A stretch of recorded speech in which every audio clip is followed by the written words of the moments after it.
ಬಸವಾದಿ ಶಿವಶರಣರನ್ನು ಹೃನ್ಮಂದಿರದಲ್ಲಿ ಸ್ಮರಿಸಿ ವೇದಿಕೆಯಲ್ಲಿರುವ ಎಲ್ಲ ಪೂಜ್ಯರಿಗೆ ಪ್ರಣಾಮಗಳನ್ನು ಸಲ್ಲಿಸಿ, ನೂರ ನೋದಿ ನೂರ ಕೇಳಿದರೇನು, ಆಸೆ ಹರಿಯದು ರೋಷ ಬಿಡದು, ಮಜ್ಜನಕ್ಕೆರೆದು ಏನು ಫಲ, ಮಾತಿನಂತೆ ಮನವಿಲ್ಲದ ಜಾತಿ ಡೊಂಬರ ನೋಡಿ ನಗುವ ನಮ್ಮ ಕೂಡಲ ಸಂಗಮ ದೇವ.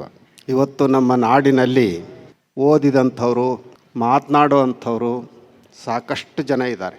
ಆದರೆ ಆ ಮಾತನ್ನು ಕೃತಿಯಾಗಿಸಿಕೊಳ್ಳುವಂಥವರು ತುಂಬ ವಿರಳ ಆಗ್ತಾ ಇದ್ದಾರೆ. ಹಾಗಾಗಿ ನಾವು ಸಮಾಜ ಬಾಂಧವ್ರಿಗೆ ಹೇಳುವಂಥದ್ದು, ಕೇವಲ ಮಾತಿನಲ್ಲೇ ನಾವು ವೀರರಾಗದೆ ಶೂರರಾಗದೆ ಮಾತನ್ನು ಕೃತಿಗಳಿಸುವಂಥ ಪ್ರಾಮಾಣಿಕ ಪ್ರಯತ್ನವನ್ನು ಮಾಡಿದರೆ ಈ ಧರ್ಮ ಸ್ವತಂತ್ರ ಧರ್ಮ ಯಾವಾಗಲೂ ಆಗ್ತಾಯಿತ್ತು. ಒಂದೊಂದು ಸಾರಿ ನಾವು ತುಂಬ ವೇಗವಾಗಿ ಅದ್ಭುತವಾಗಿ ಜನರಿಂದ ಚಪ್ಪಾಳೆ ತಟ್ಟಿಸ್ಕೊಳ್ಳೋದು ಮುಖ್ಯ ಅಲ್ಲ, ಬದಲಾಗಿ ಬಸವಣ್ಣ ಯಾವ ದಾರಿಯಲ್ಲಿ ನಡೆದ್ರೋ ಆ ದಾರಿಯಲ್ಲಿ ಪ್ರಾಮಾಣಿಕವಾಗಿ ನಡೆಯುವಂಥ ಪ್ರಯತ್ನವನ್ನು ಮಾಡಬೇಕಾಗಿದೆ.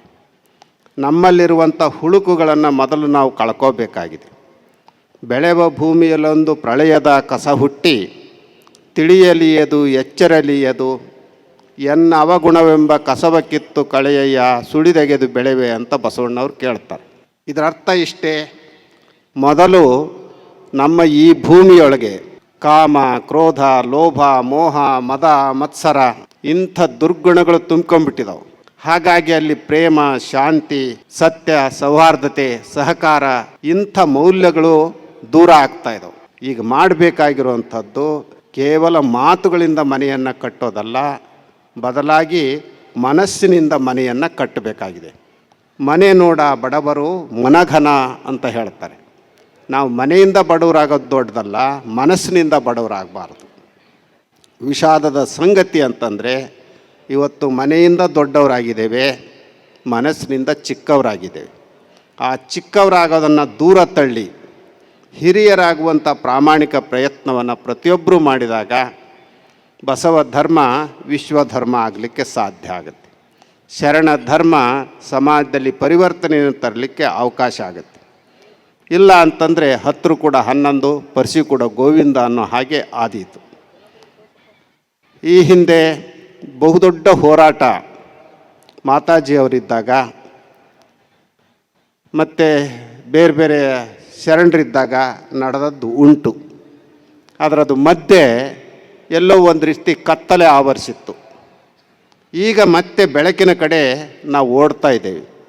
ಈ ಬೆಳಕು ಮಹಾಬೆಳಕಾಗಿ ಸಮಾಜದಲ್ಲಿರುವಂಥ ಎಲ್ಲ ರೀತಿಯನ್ನು ಅಜ್ಞಾನವನ್ನು ತೊಳೆದು ನಮ್ಮನ್ನು ಸುಜ್ಞಾನದ ಕಡೆಗೆ ಕರ್ಕೊಂಡು ಹೋಗುವಂತೆ ಆಗಬೇಕು. ಅದರಲ್ಲೂ ಮುಖ್ಯವಾಗಿ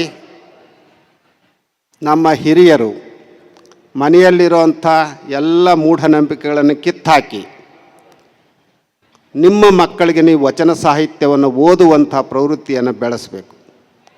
ಮಕ್ಕಳು ಸರಿಯಾಗಿ ವಚನಗಳನ್ನು ಅರ್ಥ ಮಾಡಿಕೊಂಡ್ರೆ, ಅನುಷ್ಠಾನದಲ್ಲಿ ತಂದರೆ ಯಾರೂ ನಮ್ಮ ಧರ್ಮಕ್ಕೆ ಮಾನ್ಯತೆಯನ್ನು ಕೊಡಲಿ ಬಿಡಲಿ, ಅದು ವಿಶ್ವಮಾನ್ಯ ಧರ್ಮ ಆಗಲಿಕ್ಕೆ ಸಾಧ್ಯ ಆಗುತ್ತೆ. ನಾವು ಕೇವಲ ಆಚಾರವಂತರಾಗದೆ ವಿಚಾರವಂತರಾದರೆ ಅದರಿಂದ ಏನೂ ಪ್ರಯೋಜನ ಆಗಲ್ಲ.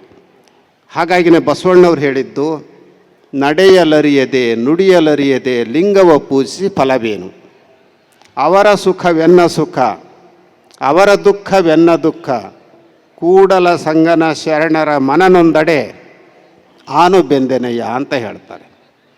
ಬರೀ ನಾವು ಲಿಂಗ ಪೂಜೆ ಮಾಡ್ತೀವಿ, ಹಣೆ ಮೇಲೆ ವಿಭೂತಿ ಧರಿಸ್ಕೊಳ್ತೀವಿ, ಕೊರಳೆ ರುದ್ರಾಕ್ಷಿ ಹಾಕ್ಕೊಂಡಿದ್ದೀವಿ ಅಂದ ತಕ್ಷಣ ನಾವು ಲಿಂಗಾಯತರಾಗೋಲ್ಲ. ಇನ್ನೊಬ್ಬರ ನೋವನ್ನು ನಮ್ಮ ನೋವು ಅಂತ ಭಾವಿಸ್ಕೊಳ್ಬೇಕು, ಇನ್ನೊಬ್ಬರ ಸಂತೋಷವು ನಮ್ಮ ಸಂತೋಷ ಅಂತ ಭಾವಿಸ್ಕೊಳ್ಬೇಕು. ಯಾರಿಗೂ ಕೂಡ ಕೇಡು ಬಯಸುವಂಥದ್ದು ಈ ಧರ್ಮ ಅಲ್ಲ, ಎಲ್ಲರನ್ನೂ ಒಳಗೊಳ್ಳುವಂಥದ್ದು ಈ ಧರ್ಮ. ಹಾಗೆ ಒಳಗೊಳ್ಳುವ ಮೂಲಕ ನವ ಸಮಾಜವನ್ನು ಕಟ್ಟುವಂಥ ಕಾರ್ಯದಲ್ಲಿ ನಾವೆಲ್ಲರೂ ಕಂಕಣಬದ್ಧರಾಗಬೇಕು.